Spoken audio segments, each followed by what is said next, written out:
이렇게 첫 안식일 시간에 여러분이 참석하신 분들을 환영합니다. 그리고 또 우리 온라인에서 참석하신 분들도 참 환영하고요.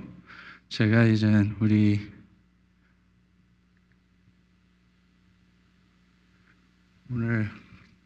4월 4일이죠. 혹시 저 아이가 누군지 여러분 아세요? 다들 끄떡거리는데 알고 계시는 것 같습니다. 우리 집안에서 제일 활발한 막내예요. 우리 에밀리. 그런데 왜 제가 이 화면을 올렸냐면 오늘이 4월 4일이 생일이에요. 그래서 제가 이제 벌써 20살입니다. 와우, 세월이 너무 빨리 가죠. 벌써 막내가 20살인 걸 보고 너무 저도 충격적이고 좀 놀랐습니다. 그래서 이 사진을 올린 다음에 또 우리가 벌써 4분의 1은 벌써 갔다는 것도 믿어지질 않아요. 벌써 올해가 너무 빨리 갑니다. 그렇지만 오늘 제가 여러분께 말씀드릴 내용은 제목이 당신은 진정으로 믿습니까? 말은 중요합니다 라는 제목입니다. 우리가 성경을 보면 창세기 11장 6절 7절에 주님께서 이렇게 말씀하셨어요. 만일 한 백성이 같은 언어를 말하며 이것을 하기 시작하였다면 그들이 계약하는 어떤 것도 불가능하지 않을 것이다. 자, 내려가서 그들의 언어를 혼란스럽게 하여 서로 이해하지 못하게 하자라고 하셨어요. 하나님이 이 시대에서도 그때만 해도 우리 인간의 능력을 보았습니다. 우리 인간의 말 자체가 능력이 있다는 걸 봤어요. 그렇다면 이런 한때에도 언어가 하나밖에 없었는데 지금 전 세계에 언어가 몇 개인지 여러분 혹시 아세요?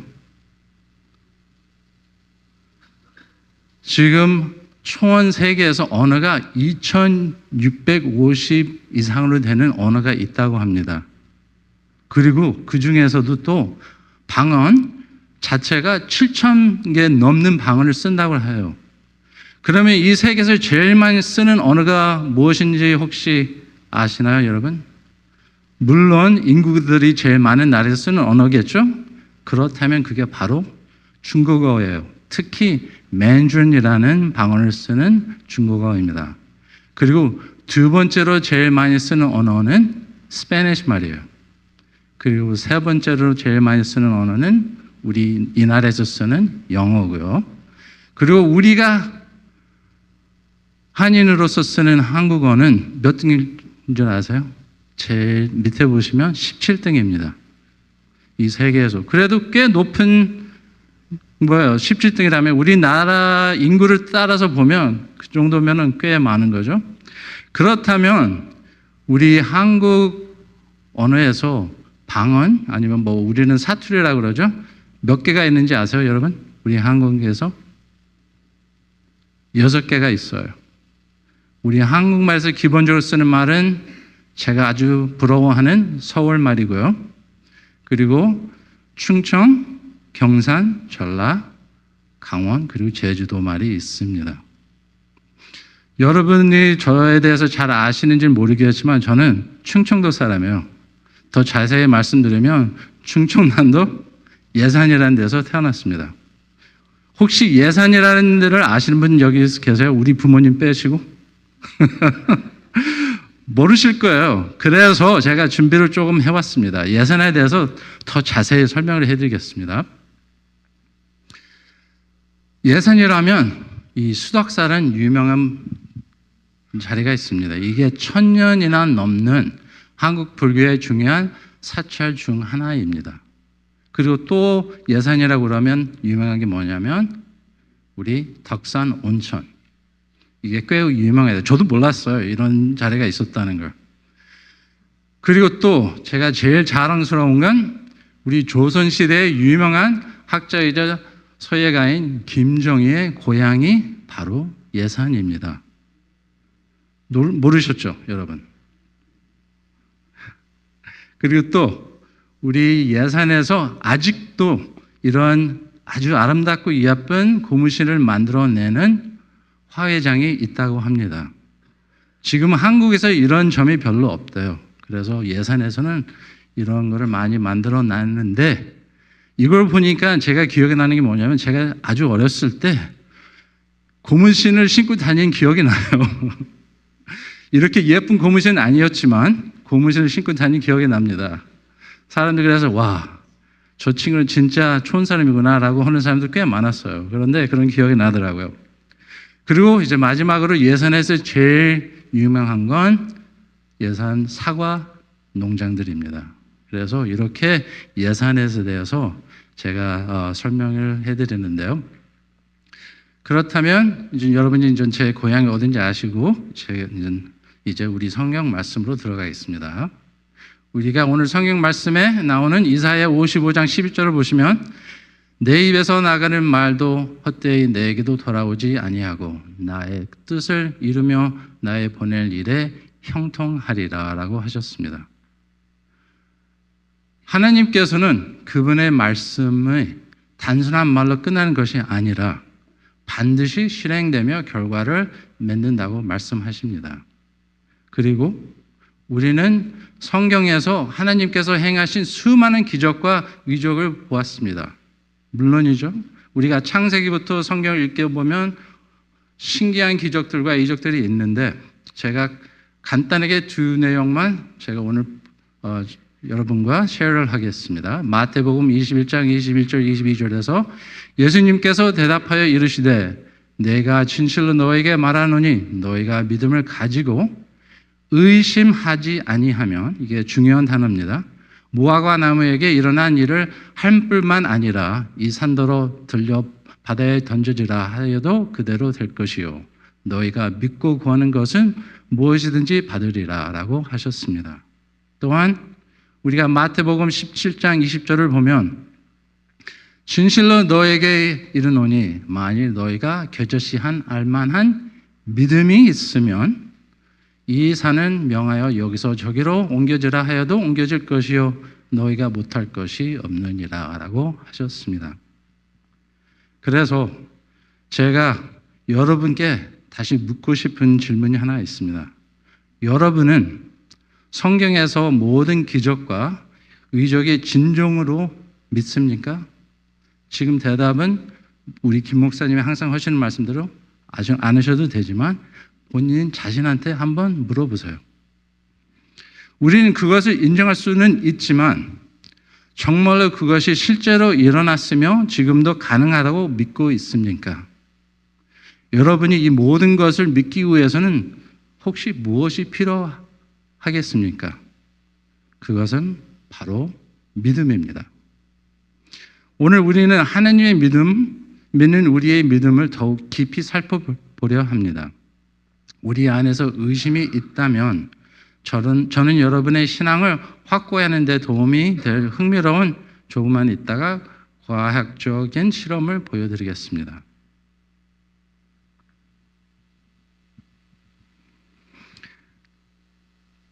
혹시 여러분 이 화면을 보시면 이게 무엇인지 아세요?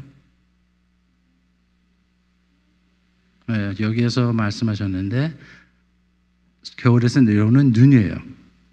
이 눈 모양을 어떻게 볼 수 있냐면 현미경으로 아주 강한 현미경으로 봐야 이런 모양이 보입니다.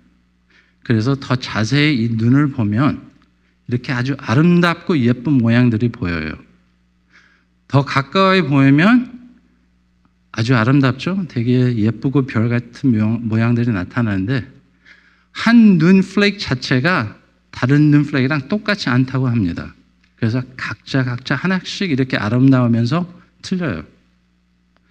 그렇다면 제가 오늘 실험에 아까 제가 말씀드린 대로 실험에 대해서 말씀드리는데 제가 몇 년 전에도 이 실험에 대한 거를 설계를 했습니다. 그때만 해도 여러분이 그 실험에 대한 의미를 가졌는지 모르겠지만 오늘 또 다시 같이 보겠습니다. 그것은 바로 일본 박사님 마라수 이모토라는 분입니다. 그분이 요코하마 대학에서 졸업하셨고 또 대체의학 박사로 오픈 인터내셔널 유니버시티에서 졸업하셨는데 그분은 수많은 실험을 했어요. 그런데 그 중에 하나는 물과 그 특성에 대한 연구를 하신 분입니다. 그래서 이걸 제가 더 자세히 설명을 해드리겠습니다. 이분이 한 실험 자체는 여기저기에서 일본에서 물을 떠서 모였습니다. 50개나 넘는 장소에서 뜬 물을 모였습니다. 그러니까 예를 들어 우리 수돗물이나 우리 호수나 강에서 하여튼 물이라는 물은 거기 기적에서 다 떠서 모였습니다. 그래서 그분이 그 물들을 일일이 하나씩 적어놓고 병에다 놔서 그 다음에는 종이에다 단어를 썼어요. 좋은 단어도 썼고 나쁜 단어도 썼고 해서 그 단어를 그 병에다 쌉니다. 그러니까 그 단어 자체가 물 쪽으로 방향을 보이게 해서. 그래서 이거를 한 이유는 뭐냐면 혹시나 우리가 쓰는 말, 내용, 거기에 들어가는 그 intention이라고 그러죠. 거기에 영향이 가나 안 가나 그걸 보기 위해서 이 실험을 했습니다. 그래서 그 물을 그렇게 해놓은 다음에 이 조그만 페트리 접시라는 데다 조금씩 물을 따랐어요. 그래서 이 물을 보기 위해서는 그 다음에는 그 현미경을 볼 수 있기 위해서는 냉동에다 이거를 3시간 동안 얼립니다. 그런데 이게 보통 냉동이 아니라 마이너스 20도나 되는 냉동실에서 이거를 얼립니다.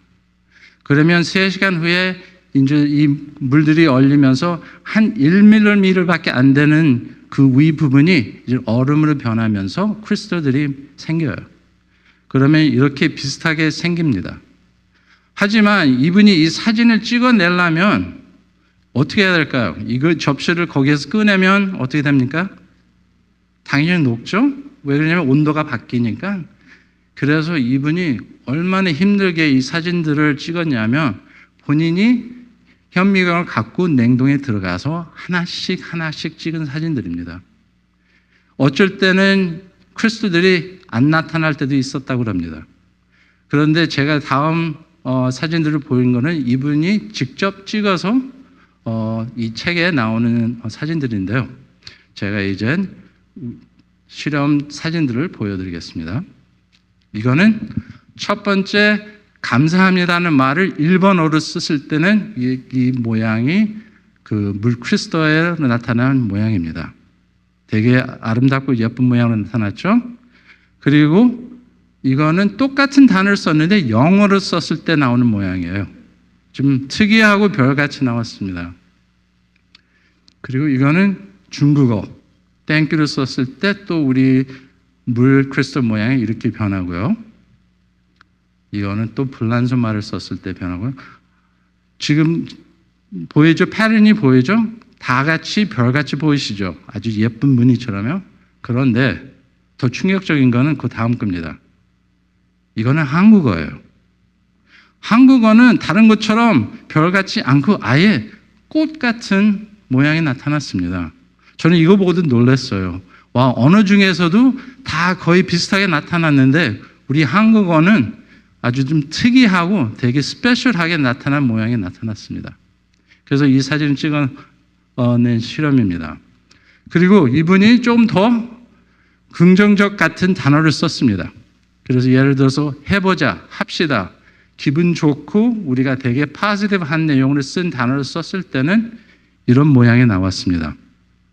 아직도 아름답고 좋은 모양이죠. 그래서 또 반대로 하면 우리 부정적한 말, 그러니까 화를 내면서 아니면은 하여튼 열나게 하는 단어를 썼을 때는 예를 들어서 해, 아니면 저거를 해, 나쁜 단어를 쓸 때는 물 크리스탈이 안 생기고 아예 좀 괴물 같은 눈동자 같이 좀 이상하게 생겼습니다.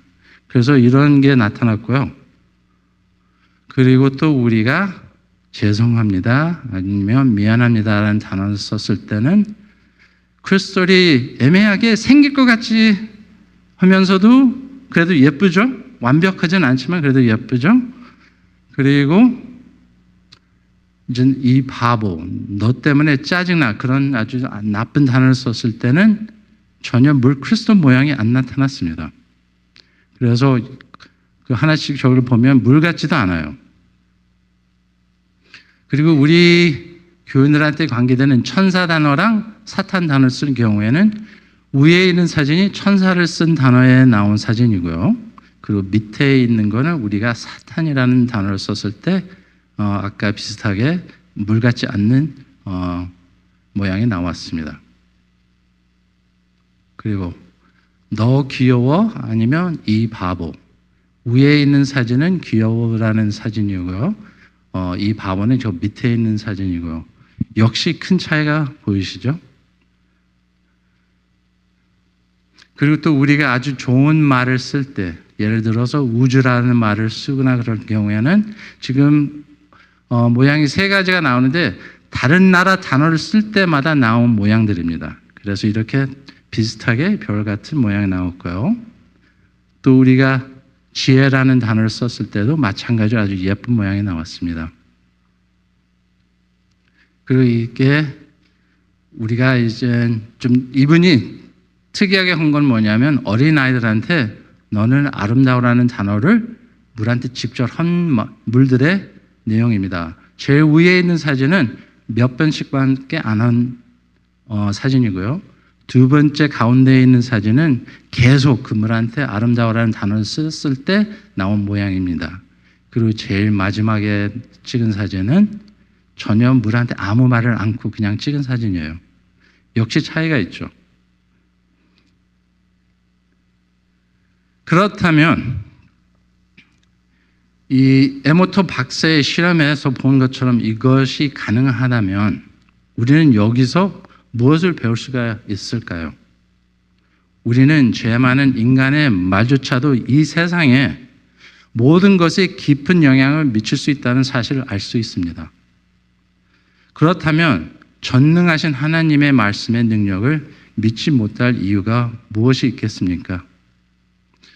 방금 보신 실험 결과는 우리의 믿음을 더욱 굳건하게 하는 데 도움이 되어야 하고 인간은 무언가를 보고 꼭 느끼고 만지고 경험해야만 믿으려는 경향은 있습니다. 그러나 이러한 성향은 하나님에 대한 신앙과 믿음에 있어 장벽이 될 수 있습니다. 그러므로 불구하고 저는 여러분에게 이해하기 어렵고 상상하기 힘든 실험을 보여드렸고 우리는 그 결과를 직접 확인했습니다.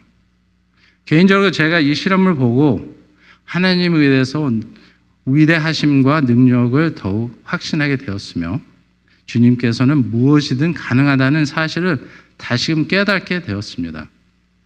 여러분도 그렇게 생각하지 않으세요? 이제 우리가 말의 힘이 얼마나 강력한지 보았으니 오늘 이 자리에 있는 우리 모두가 하나님과 그분의 전능하신 능력을 참으로 믿는 신자들의 임을 확신합니다. 그러나 오늘 제가 이 실험을 공유한 진정한 목적은 단순히 이를 보여드리기는 위함이 아닙니다. 제가 전하고자 하는 핵심 메시지는 우리 자신이 예수님의 성품을 닮아가야 한다는 것입니다. 모든 것은 우리 자신에게서 시작이 됩니다. 우리는 어린이와 같은 마음과 생각을 가져야 합니다. 어떠한 편견, 또 차별, 그리고 또는 판단을 없이 그들과 같이 되어야 합니다. 성경에서는 우리가 잘 아는 예수님께서 이렇게 말씀을 하셨습니다. 마태복음 18장 3절을 보시면 예수께서 이르시되 내가 진실로 너에게 말한다. 너희가 변화하여 어린이와 같이 되지 아니하면 결코 천국에 들어가지 못하리라 라고 하셨어요. 그리고 또 마가복음 10장 15절을 보면 내가 진실로 너에게 말한다. 누구든지 어린이와 같이 하나님의 나라를 받아들이지 않으면 결코 그곳에 들어가지 못하리라 라고 하셨습니다.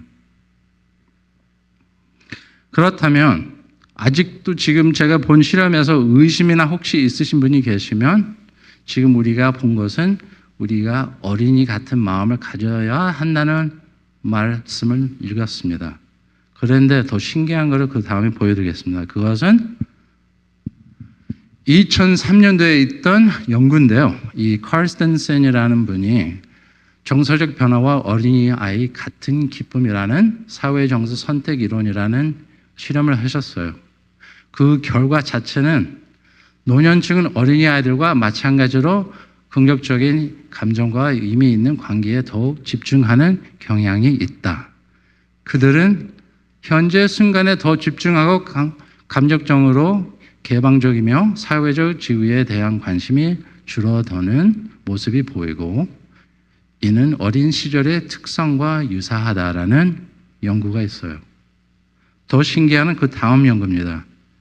2019년도에 한 연구는 맥패든이나 램스라는 영성 및 신앙의 증가, 노화 신앙 그리고 영적 발달, 그러니까 Aging, Faith and Spiritual Development이라고 그러는데, 그 결과는 많은 노년층은 어린이아이 같은 신앙에 다시 살아나는 경험을 하며 나이가 들수록 기적이나 영적 개념을 더욱 깊이 믿는 경향이 있다. 이는 성경에서 말하는 어린이와 같이 되라는 마태복음 18장 3절에 있는 신앙의 개념과 연결이 된다는 연구예요. 어떻게 이런 연구가 나올지 저도 이걸 보고 진짜 놀랐습니다. 우리 교회를 지금 이렇게 살펴보면 나이 많이 드신 우리 어르신들 꽤 많아요. 그래서 우리 어르신들을 보면 그분들의 생각이 무엇일까 가끔씩 궁금한데, 이제 뭐 살 때도 이제 거의 다 됐고 이제 죽을 날밖에 없겠지라고 생각하시는 분도 있을 거예요. 그런데 제가 이 실험을 보고 느낀 게 뭐냐면 희망을 느꼈어요. 왜 그러냐면 이것도 하나님의 한 선물이라고 저는 생각합니다. 우리가 생각할 때는 뭐 나이 먹으면서 뭐 치매도 오고 병도 오고 뭐 점점 늙어가며 우리 살 날이 별로 없겠지만, 저는 이 연구를 보고 이것도 하나님의 한 선물이라고 생각해요. 왜냐하면 우리가 나이를 먹어가면서 자연스럽게 우리는 어린이처럼 변화된다는 겁니다. 그래서 이게 솔직히 어쩌면 좋은 선물일지도 몰라요. 우리 하나님이 주는 거예요. 우리가 그 깊은 뜻을 모르면서도 그런 선물이라는 것을 느낄 수 있습니다. 그래서 핵심 요점은 신경학적 퇴화는 어린 시절과 유사한 행동을 유발할 수 있음, 의존경 증가, 감정 변화, neurological decline이라고 그러죠. 우리가 이제 나이 먹어가면서 정서적 성숙은 노년층을 더욱 기쁘고 현재에 집중하여 삶의 작은 즐거움에 감사하는 태도를 갖게 함, emotional maturity라고 그러고요. 그리고 영성은 종종 더욱 깊어지며 어린 시절의 순수한 신앙과 유사한 모습을 보임, deepen spirituality. 그러니까 우리가 신앙적으로도 더 깊어진다는 말씀입니다. 아직도 의심이 가나요? 우리가 믿음이 더 필요할까요, 여러분? 그래서 오늘 갈라디아에서 또 나오는 5장 14절의 말씀을 보면 원율법은 내 이웃을 내 자신과 같이 사랑하라 하신 한 말씀에서 이루어졌느리라 라고 하셨습니다. 이것은 우리가 연결되는 지점입니다. 우리의 말이 얼마나 강력한지 깨닫고 어린아이 같은 마음을 가지며 서로를 사랑하고 대하는 것이고, 그것으로 시작할 때 우리는 하나님께서 원하시는 모습으로 완성됩니다. 하나님과 함께 천국에 들어가게 됩니다. 우리가 잘 아는 10계명을 보면 이 계명은 두 가지 범주로 나눌 수 있습니다. 우리는 이걸 잘 알죠? 첫 번째 4계명은 하나님과 관계에 관한 것이고, 마지막 6계명은 우리로서 간의 관계에 관한 것입니다. 또한 하나님께서는 우리가 서로 어떻게 대하고 또 어떻게 대우받아야 하는지에 관한 더 많은 계명을 주셨습니다. 하나님은 우리가 하나님과의 관계뿐만 아니라 서로의 관계에도 집중하고 서로에게 사랑과 친절을 베풀어야 한다는 것을 매우 중요하게 여기신다고 보여주고 있습니다. 결국 예수님께서 다시 오실 때 하나님께서는 예수님의 성품을 가진 사람들을 찾아 그들과 함께 천국에 가기를 원하신다는 것이 아닙니까? 다시 한번 이 구절을 보시면 원율법은 바로 이웃을 내 자신과 같이 사랑하라 하신 한 말씀에서 이루어졌느니라 라고 하셨어요. 그렇지만 이 구절에 나온 내용이 가능할까요? 우리가 우리 이웃 자신처럼 사랑할 수 있을까요? 첫째, 논리적으로 말하자면 우리가 먼저 자신을 사랑하지 않으면 과연 이웃을 사랑할 수 있을까요? 그릴 리 없습니다. 따라서 우리는 먼저 자신을 사랑해야 합니다. 우리가 자신을 사랑하게 되면 그때서야 우리 이웃을 사랑할 수 있게 됩니다. 오늘 제가 전하고자 하는 메시지의 핵심은 바로 이것입니다. 이것은 많은 사람들에게 어려울 수도 있습니다. 주위를 둘러보세요. 많은 사람들이 자신과 화평하지 않거나 행복하지 않은 상태를 볼 수도 있고, 어떤 사람들은 어떤 이유로 큰 스트레스를 받고, 다른 사람들은 우울한 상태에 있어 약물 치료가 더 필요할 수도 있고, 또 어떤 사람들은 금식한 불안과 긴장 속에서 항상 불안하고 불편함을 느끼기도 합니다. 또 물론 우리 혼자 사시는 분들도 꽤 많습니다. 외롭고 외로움으로 우울할 수도 있고요. 그렇다면 우리는 무엇을 해야 할까요? 그것은 우리가 서로에게 가장 간단한 친절을 실천하는 것부터 시작을 해야 합니다. 그것은 우리가 표현하는 말입니다. 그것은 서로에게 하는 말에서부터 시작이 됩니다. 말하는 것은 우리가 할 수 있는 가장 쉬운 행동이지만 그럼에서도 불구하고 매우 깊고 강력한 영향을 미칩니다. 우리가 말이 물에 미치는 영향을 보았듯이 상상해 보세요. 말이 서로에게 미치는 영향은 얼마나 클까요라고 한번 생각을 해보세요. 우리는 모두 친절한 말을 들을 때 얼마나 기분이 좋습니까? 친절 듣고 기분 안 좋은 사람은 없을 거예요. 그렇죠? 그것은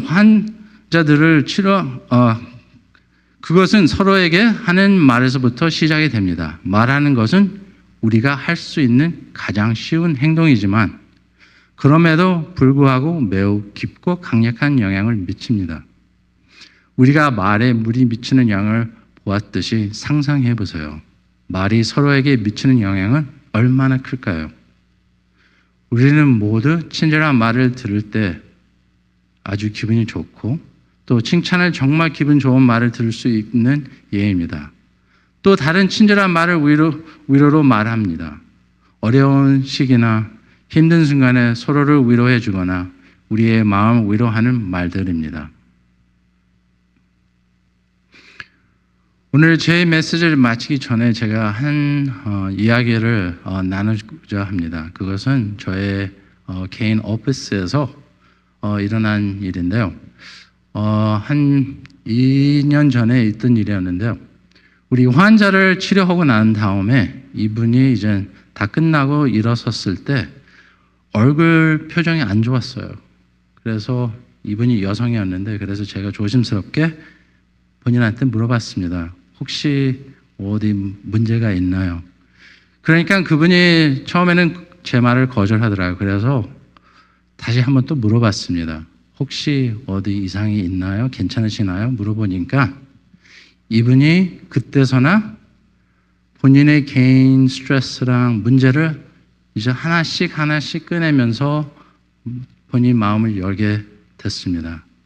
그래서 제가 그 말씀을 들으면서 뭐를 느꼈냐면 저도 모르게 이런 경험은 처음이었습니다. 그래서 저도 모르게 그분한테 물어봤습니다. 혹시나 제가 본인이랑 같이 기도를 하면 어떻겠습니까? 하고 물어봤어요. 그런데 그분이 한 2, 3초 고민하다가 고개를 끄덕하더라고요. 그래서 제가 손을 내밀고 그분의 손을 잡고 기도를 했습니다.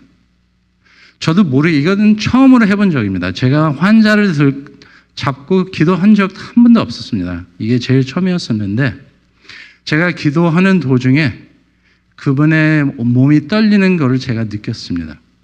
그리고 기도를 마치고 나서 눈을 뜨니까 그분에서는 눈물이 줄줄 흐르고 있었어요. 그래서 저도 그때만 해도 좀 울컥했지만, 내가 이분의 큰 도움이 됐다는 것을 느꼈습니다. 물론 기도였지만 제가 그 기도에 쓴 말 자체가 이분한테 큰 영향이 됐고 도움이 됐다는 것을 진실로 믿게 됐습니다. 그래서 그거는 진짜 저한테도 큰 도움이 되었고 물론 그분한테도 도움이 되었습니다. 그렇다면 우리 말은 정말 강력합니다. 우리가 서로에게 어떻게 사용하는지가 중요하며 하나님께서 말씀하셨듯이 진심으로 믿으면 무엇이든 가능하다고 하셨습니다. 우리가 명령으로 사는 이곳에서 저곳을 옮길 수 있다고 하셨습니다. 하나님께서는 우리가 변화된 성품을 갖기를 원하십니다. 예수님께서 다시 오실 때 우리는 그 앞에 당당히 서서 우리가 진정한 하나님의 신자임을 고백하고 모두가 천국에 속한다고 말할 수 있어야 합니다. 그래서 저는 여러분께 다시 한번 묻고 싶습니다. 여러분은 진심으로 믿으십니까? 라고 하며 오늘 말씀을 마치겠습니다.